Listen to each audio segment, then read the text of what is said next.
Vous êtes-vous déjà demandé comment s'accumulent les dettes des pays les plus puissants de la planète? Au-delà des chiffres, chaque nation cache des histoires de conflits, de défis et de décisions qui gonflent son passif à des niveaux impensables. Au cours de ce voyage, nous nous plongerons dans les recoins cachés de l'économie mondiale pour déchiffrer les causes profondes des dettes les plus stupéfiantes du monde. Nous verrons comment la politique, les guerres et les crises financières ont forgé des scénarios dans lesquels la dette peut devenir presque impossible à rembourser.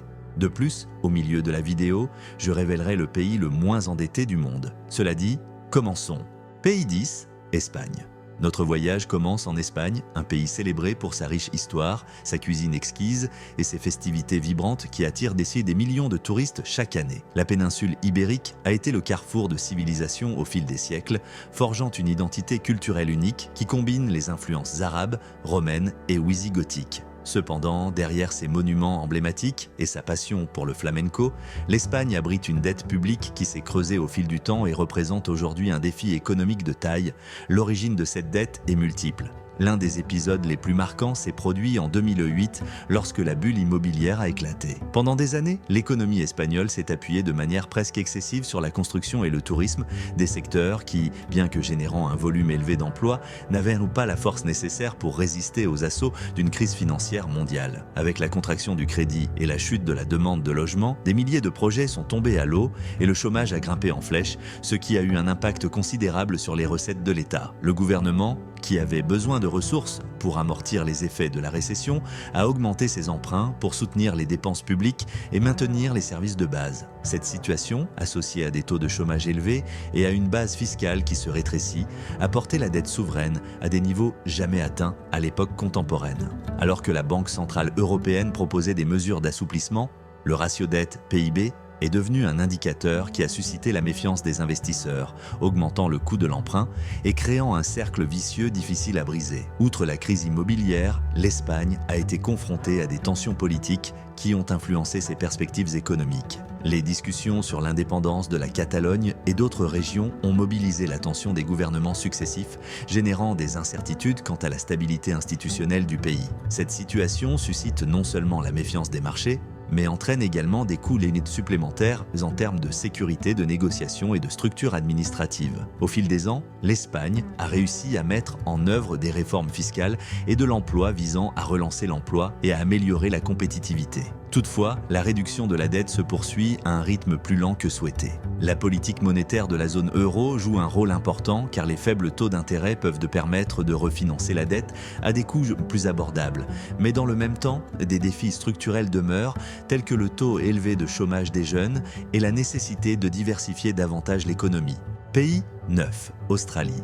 L'Australie est connue dans le monde entier pour ses paysages uniques, de la Grande Barrière de Corail au vaste désert de l'Outback, en passant par des villes cosmopolites comme Sydney et Melbourne. Ce pays d'Océanie a connu pendant des décennies un boom de l'exploitation minière et de l'exportation de matières premières qui a alimenté une solide croissance de son produit intérieur brut. Toutefois, malgré cette prospérité apparente, l'Australie a également accumulé des dettes publiques et privées, ce qui suscite l'inquiétude des analystes économiques.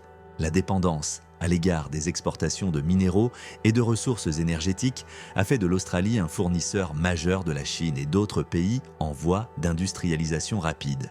Mais lorsque les prix de ces matières premières ont commencé à fluctuer, les recettes publiques et les investissements étrangers ont connu des hauts et des bas.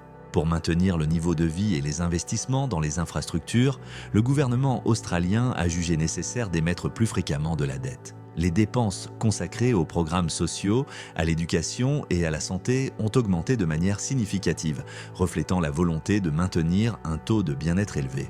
Toutefois, ce modèle présente également des faiblesses. Le secteur immobilier australien a connu un boom, les prix des logements augmentant régulièrement. Comme dans d'autres pays, une grande partie de la population s'est endettée pour acheter des biens immobiliers, comptant sur la vigueur du marché. Bien que l'Australie ait mieux résisté à la crise de 2008 que d'autres pays, les signes d'un ralentissement mondial et les changements dans l'appétit des investisseurs ont créé de l'incertitude.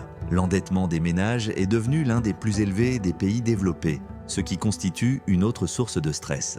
Pays 8. Canada. Le Canada se distingue par son vaste territoire riche en ressources naturelles, son multiculturalisme et sa proximité politique et économique avec les États-Unis. Connu pour la beauté de ses paysages, des montagnes rocheuses aux régions arctiques, et pour l'hospitalité de ses habitants, le pays a cultivé une image de stabilité et de prospérité. Derrière cette façade soignée se cache toutefois un taux d'endettement qui a mis la puce à l'oreille des experts. La dette publique du Canada a augmenté en partie à cause des politiques sociales ambitieuses que les gouvernements fédéral et provinciaux ont mises en œuvre depuis des décennies. La santé universelle, l'éducation et les divers programmes de subvention nécessitent des dépenses considérables. Lorsque les recettes fiscales ne sont pas suffisantes, l'emprunt devient le moyen naturel d'équilibrer les comptes.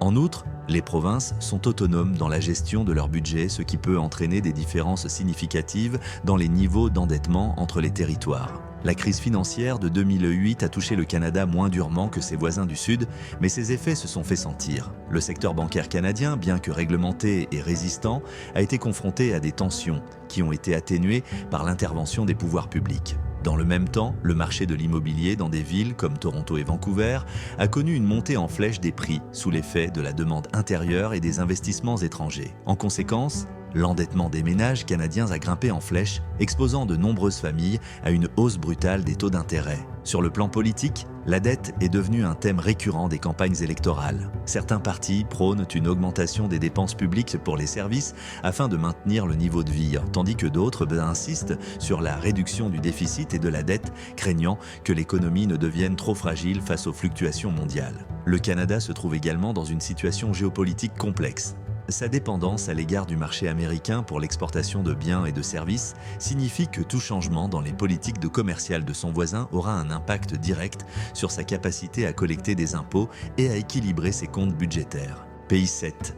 Italie. L'Italie, berceau de l'Empire romain et de la Renaissance, fascine le monde par son art, son histoire et sa cuisine inégalée. Abritant des monuments emblématiques tels que le Colisée et la Tour de Pise, ce pays accueille chaque année des millions de visiteurs désireux de s'immerger dans son patrimoine culturel. Cependant, derrière ce riche héritage, l'Italie est confrontée à l'une des dettes publiques les plus importantes de la zone euro, un problème qui l'a maintenue dans le collimateur des marchés et de ses partenaires de l'UE. L'accumulation de cette dette a des racines historiques. Pendant des décennies, l'Italie a maintenu des dépenses publiques considérables pour stimuler la reconstruction après la Seconde Guerre mondiale, la modernisation de ses infrastructures et la protection sociale de ses citoyens. Bien que l'Italie soit l'une des plus grandes économies d'Europe, sa productivité n'a pas augmenté au rythme nécessaire pour compenser l'accroissement de son endettement. L'entrée dans l'euro et les critères de convergence ont tenté de limiter les déficits, mais dans de nombreux cas, les réformes ont été timides ou n'ont pas été mises en œuvre de manière efficace. L'instabilité politique a été un facteur important. L'Italie a connu de nombreux gouvernements en l'espace de quelques décennies, ce qui rend difficile la mise en œuvre de plans économiques cohérents à long terme. Chaque nouveau gouvernement propose souvent des changements brusques de stratégie, ce qui suscite la méfiance des marchés financiers. Cette incertitude peut se traduire par des taux d'intérêt plus élevés pour la dette souveraine, ce qui alourdit encore la charge de l'État. En outre, la complexité de la bureaucratie et la corruption à certains niveaux de l'administration ont entravé la bonne utilisation des fonds publics. Un autre défi pour l'Italie est son contraste régional marqué. Le nord du pays, fortement industrialisé et doté de solides connexions européennes, diffère grandement du sud, où les taux de chômage peuvent être plus élevés et l'économie informelle plus répandue. Cet écart se traduit par des difficultés à équilibrer les finances, car les dépenses sociales dans les régions où les recettes fiscales sont plus faibles augmentent moins la pression sur le trésor public. En outre, le vieillissement de la population et le coût du système de pension contribuent également à l'augmentation de la dette. Nous en sommes à la moitié de la vidéo. Quel est le pays le moins endetté du monde? Brunei, le pays le moins endetté du monde, est une petite nation d'Asie du Sud-Est située sur l'île de Bornéo. Son faible endettement est principalement dû à ses vastes réserves de pétrole et de gaz naturel qui représentent plus de 90% de ses revenus. Grâce à cette richesse énergétique, Brunei a pu financer son développement sans recourir à des emprunts extérieurs en maintenant une économie stable et un niveau de vie élevé pour ses citoyens. Le sultanat offre une éducation et des soins de santé gratuits, des subventions généreuses et n'impose pas d'impôts sur le revenu. Toutefois, cette dépendance à l'égard du pétrole pose des problèmes à long terme car la volatilité des prix du pétrole et la nécessité de diversifier l'économie sont des facteurs critiques. Malgré sa stabilité financière actuelle, le Brunei doit relever le défi d'assurer un avenir durable à mesure que le monde s'oriente vers les énergies renouvelables et réduit sa dépendance à l'égard des combustibles fossiles. Pays 6. France. La France est mondialement connue pour sa culture sophistiquée, sa mode haute couture, ses vins et sa gastronomie, ainsi que pour son rôle influent dans la politique internationale. Paris, sa capitale, est un symbole d'art et de romantisme qui attire des millions de touristes chaque année. Sur le plan économique, la France est la troisième économie de l'Union européenne avec un secteur industriel fort et une histoire de centralisation depuis le règne de Louis XIV jusqu'à aujourd'hui. Cependant, au fur et à mesure que la modernité progressait, la France s'est également endettée. L'une des principales raisons réside dans son vaste système de protection sociale qui vise à garantir l'universalité de l'éducation, de la santé et des pensions. Ces programmes, qui constituent l'une des caractéristiques de la politique française, nécessitent des dépenses élevées. Lorsque les cycles économiques sont favorables, les recettes fiscales peuvent couvrir une grande partie de ces coûts, mais en période de récession, le fossé budgétaire se creuse et le recours à l'emprunt devient un outil nécessaire pour soutenir la structure de l'État. La crise financière mondiale a frappé la France de plein fouet. Le gouvernement français a proposé des plans de relance et a renfloué des institutions clés, s'endettant davantage. Dans le même temps, le chômage a augmenté et les recettes fiscales ont diminué. Bien que l'UE ait pris des mesures pour soutenir les économies des États membres, la marge de manœuvre de la France a été limitée par les critères stricts de l'UE en matière de déficit, ce qui a créé des tensions entre la nécessité d'investir dans la reprise et l'obligation de maintenir la discipline budgétaire. Sur la scène politique, les protestations et les revendications des citoyens, telles que celles du mouvement des Gilets jaunes, ont également influencé les dépenses publiques. Les demandes d'une fiscalité plus juste, le rejet de certaines des réformes du travail et la revendication d'un plus grand pouvoir d'achat ont poussé les gouvernements à adopter des subventions et des changements réglementaires coûteux. Cela augmente encore la dette et crée un bras de fer constant entre les secteurs qui réclament plus d'aide et les institutions qui demandent une réduction de la dette. Pays 5. Royaume-Uni. Le Royaume-Uni, composé de l'Angleterre, de l'Écosse, du Pays de Galles et de l'Irlande du Nord, est l'un des épicentres politiques et financiers du monde depuis des siècles. Londres, sa capitale, est l'un des principaux centres financiers internationaux, abritant des banques et des entreprises de premier plan. Le pays est célèbre pour sa monarchie, sa tradition parlementaire et son influence culturelle qui s'étend à la littérature, à la musique et au cinéma. Cependant, il doit également faire face à l'une des dettes les plus notoires, exacerbée ces dernières années par un certain nombre d'événements. Au cours des années 2000, le Royaume-Uni a connu une croissance économique remarquable, tirée en grande partie par le secteur des services financiers de la City de Londres. Mais la crise de 2008 a frappé le pays de plein fouet, obligeant le gouvernement à renflouer les banques menacées de faillite. Cela a entraîné une augmentation significative de la dette publique. Alors que l'économie se redressait lentement, des débats internes ont eu lieu sur l'austérité, la réduction des dépenses d'un public et l'augmentation des impôts pour lutter contre le déficit. L'avènement du Brexit, approuvé par référendum en 2016, a ajouté une couche supplémentaire de complexité. Le processus de sortie de l'Union européenne a généré de l'incertitude sur les marchés et a conduit de nombreuses entreprises à repenser leurs investissements. La dépréciation de la livre, la nécessité de négocier des accords commerciaux et le coût de l'adaptation réglementaire ont entraîné des dépenses supplémentaires pour le gouvernement qui a été contraint d'augmenter ses emprunts pour tenter d'amortir la transition. En outre, l'éloignement des partenaires européens pourrait se traduire par une baisse de la croissance à moyen terme, ce qui limiterait la capacité de remboursement de la dette. Pays 4. Allemagne. L'Allemagne est admirée pour son efficacité industrielle, sa mécanique de précision et sa capacité à surmonter les deux guerres mondiales du XXe siècle. Avec des villes comme Berlin, Munich et Francfort, le pays est la plus importante puissance économique d'Europe. Il est célèbre pour son industrie automobile, la robustesse de son secteur manufacturier et son approche disciplinée de la fiscalité et de la stabilité budgétaire. Mais malgré sa réputation d'austérité, l'Allemagne conserve une dette considérable qui s'est accrue au fil du temps.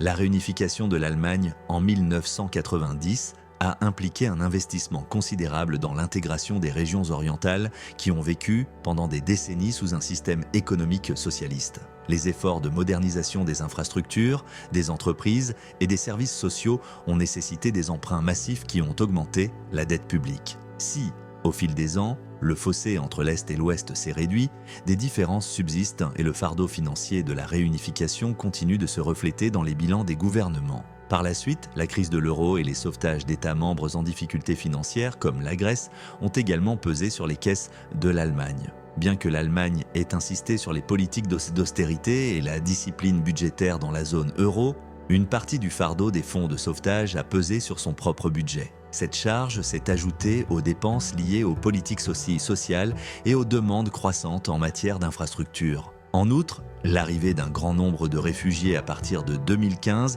a nécessité des dépenses supplémentaires en matière de logement, d'intégration et d'aide sociale. Sur le plan politique, les gouvernements allemands ont cherché à maintenir une image de responsabilité fiscale en introduisant dans la Constitution un frein à l'endettement qui limite la possibilité d'enregistrer des déficits, sauf dans des situations exceptionnelles. Toutefois, la pandémie et d'autres situations d'urgence ont incité le gouvernement à assouplir temporairement ces règles en augmentant les emprunts pour soutenir l'économie et protéger les citoyens. Le débat interne porte sur la manière de concilier le soutien de l'État aux crises ponctuelles et la nécessité d'éviter d'hypothéquer l'avenir. Sur le plan économique, la force des exportations allemandes repose sur la demande mondiale de machines au cul de véhicules et de produits si technologiques. Lorsque l'économie mondiale se contracte, le pays subit une baisse des commandes qui peut mettre en péril ses recettes fiscales. Dans le même temps, la transition vers les énergies propres et la numérisation nécessitent des investissements de plusieurs milliards de dollars, ce qui accroît la pression sur les dépenses. Alors que l'Allemagne dispose d'importantes réserves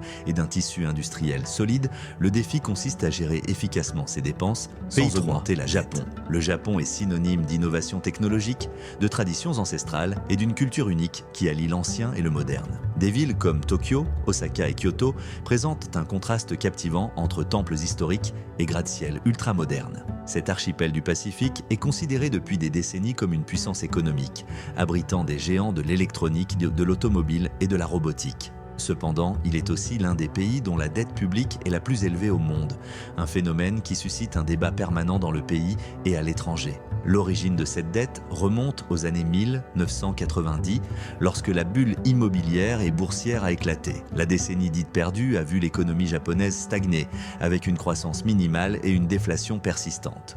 Pour stimuler l'activité économique, le gouvernement a mis en œuvre des plans de dépenses publiques, massives pour les infrastructures et les programmes d'investissement. Cela a permis d'éviter un effondrement majeur, mais au prix d'une augmentation exponentielle de la dette publique. Au fil du temps, la situation s'est compliquée du fait de la démographie. Le Japon a l'un des taux de natalité les plus bas du monde et une population qui vieillit rapidement. Cette situation entraîne une augmentation des dépenses liées aux pensions, aux soins de santé et aux soins aux personnes âgées, alors que la population active diminue et que l'assiette des contribuables se rétrécit. Il en résulte une pression croissante sur le budget qui dépend de l'émission d'obligations pour couvrir le déficit. Les différents gouvernements japonais ont essayé de multiples stratégies pour relancer l'économie. Les Abenomics, promus par l'ancien Premier ministre Shinzo Abe, ont combiné des politiques monétaires agressives, des dépenses publiques et des réformes structurelles dans le but de surmonter la déflation et de parvenir à une croissance soutenue. Malgré cela, les progrès ont été incertains et la dette reste à des niveaux records, dépassant plusieurs fois le PIB du pays. Sur le plan géopolitique, le Japon est confronté à des tensions dans la région Asie-Pacifique, notamment avec des puissances telles que la Chine, et à la nécessité de maintenir une alliance forte avec les États-Unis. Cela implique des dépenses importantes en matière de défense et de développement technologique afin de garantir sa position stratégique. La dépendance à l'égard des importations de ressources naturelles joue également un rôle car toute variation des prix internationaux de l'énergie a de graves répercussions sur sa balance commerciale et, en fin de compte, sur sa capacité à réduire son endettement. Pays 2, Chine. La Chine est un pays aux dimensions colossales, tant en termes de territoire que de population. Sa culture ancestrale et sa puissante croissance économique ont conduit de nombreuses personnes à la considérer comme l'usine du monde et, plus récemment, comme une référence en matière de technologie et de finance. Avec des villes emblématiques, comme Pékin et Shanghai, et des projets d'infrastructures à grande échelle comme la nouvelle route de la soie, la Chine a surpris le monde par sa transformation rapide. Cependant, derrière ces progrès se cache un endettement croissant qui tient les analystes économiques en haleine. L'ouverture économique, qui a débuté à la fin des années 1970, associée à des politiques d'investissement dans l'industrie manufacturière et les exportations, a propulsé la Chine vers des taux de croissance à 2 chiffres pendant des années. Pour maintenir ce rythme, les autorités et les entreprises d'État ont souvent eu recours au crédit, finançant d'énormes projets d'infrastructures, le développement urbain et l'expansion des industries stratégiques. De nombreuses régions ont créé de grandes villes fantômes dans l'espoir d'attirer la population et les investissements, accumulant ainsi des dettes ingérables. Le boom de l'immobilier en Chine est devenu une source majeure d'inquiétude. Des promoteurs, souvent liés à l'État, se sont endettés pour construire des gratte-ciel et des projets de luxe dans tout le pays. Les autorités locales, pour leur part, se sont également appuyées sur la hausse des prix des terrains pour générer des recettes. Ces dernières années, les défaillances de certaines grandes entreprises de construction et la correction des prix de l'immobilier ont suscité des inquiétudes quant à la possibilité d'une crise financière de plus grande ampleur. D'autre part, le géant asiatique a renforcé son influence mondiale grâce à des projets d'infrastructures internationaux, en proposant des prêts à des pays d'Asie, d'Afrique et d'Amérique latine. Si cela renforce le pouvoir diplomatique et commercial de la Chine, cela implique également des engagements financiers qui peuvent être difficiles à récupérer si les pays emprunteurs rencontrent des problèmes de remboursement. Au niveau national, l'endettement des gouvernements locaux et des entreprises d'État constitue l'une des plus grandes menaces pour la stabilité financière, car ces entités reçoivent de souvent le soutien implicite du gouvernement central. Le Parti communiste chinois cherche à maintenir un équilibre délicat entre la croissance économique et la stabilité sociale. L'objectif d'atteindre des niveaux de prospérité plus élevés pour une population aussi importante est combiné avec le souci de maintenir le contrôle politique. Les autorités interviennent donc sur les marchés lorsqu'elles estiment qu'il existe un risque d'instabilité, en injectant des liquidités ou en renflouant des institutions. Si ces interventions peuvent atténuer des crises ponctuelles, elles augmentent aussi l'endettement global et brouillent les signaux offerts par le marché. Pays 1, les États-Unis. Les États-Unis sont l'économie la plus puissante du monde, avec un style de vie et une culture pop qui ont pris le monde d'assaut. Ces grandes villes, telles que New York, Los Angeles et Chicago, sont devenues des épicentres de la finance, du divertissement et du commerce. Avec des dépenses de militaires sans précédent et un système politique qui oscille entre libéralisme et conservatisme, le pays peut également se targuer d'avoir la dette la plus importante au monde, un phénomène qui a suscité d'innombrables débats nationaux et internationaux. Les causes de cette dette remontent à différentes étapes de l'histoire américaine. Après la Seconde Guerre mondiale, le pays a connu un boom de la croissance économique soutenu par l'industrialisation et sa position dominante sur la scène mondiale. Malgré cela, des guerres comme celle du Vietnam et plus tard la guerre du Golfe, associées à d'importants programmes de dépenses sociales, ont creusé le déficit. La baisse temporaire des recettes fiscales en période de récession a conduit les gouvernements successifs à se financer par l'émission de bons du Trésor, considérés comme un actif sûr par les investisseurs du monde entier. Au XXIe siècle, les attentats du 11 septembre et les guerres au Moyen-Orient ont considérablement augmenté le budget militaire, contribuant à accélérer la croissance de la dette. La crise financière de 2008 a contraint à approuver d'importants plans de sauvetage et de relance, ce qui a encore accru la dette. Par la suite, le débat politique a tourné autour de la nécessité de limiter les dépenses publiques ou, au contraire, d'investir dans les infrastructures, la santé et l'éducation pour stimuler la compétitivité à long terme. La polarisation politique, avec les affrontements entre démocrates et républicains, a rendu difficile l'adoption de réformes fiscales cohérentes. La crise, dite du plafond de la dette, s'est répétée à plusieurs reprises, menaçant de paralyser le gouvernement fédéral et générant de l'incertitude sur les marchés. Malgré ces malentendus, la confiance dans la solidité de l'économie américaine reste élevée et les investisseurs continuent d'acheter de la dette souveraine. De plus, l'hégémonie du dollar en tant que monnaie de réserve internationale permet aux États-Unis de maintenir des niveaux d'endettement qui seraient irréalisables pour d'autres nations. En termes de conséquences, un endettement élevé peut limiter la capacité à répondre à des crises futures car la possibilité de s'endetter davantage est réduite. Dans le même temps, les intérêts de la dette représentent une dépense croissante qui entre en concurrence avec d'autres postes budgétaires. Toutefois, la taille et le dynamisme de l'économie, ainsi que sa capacité à innover dans des secteurs de pointe tels que la technologie, la biotechnologie et la finance, constituent un amortisseur que d'autres pays n'ont pas. L'examen de ces 10 pays et de leurs dettes massives révèle un défi mondial qui dépasse les chiffres et révèle des réalités historiques, politiques et humaines. Chacun d'entre eux est confronté à des pressions spécifiques. Reconstruction coûteuse, transition énergétique ou crise démographique. Dans tous les cas, la recherche du progrès entraîne des dépenses, tandis que l'urgence de maintenir la stabilité oblige à émettre davantage de dettes. Mais la question est de savoir comment concilier le développement et l'innovation avec la responsabilité financière en évitant une boule de neige insoutenable. Au terme de ce voyage, nous constatons que la dette n'est pas un problème étranger. Elle affecte le présent et l'avenir de nos sociétés, liées par le réseau délicat de l'économie mondiale. Si vous avez aimé ce contenu, n'oubliez pas d'aimer et de vous abonner pour ne pas manquer nos prochaines analyses.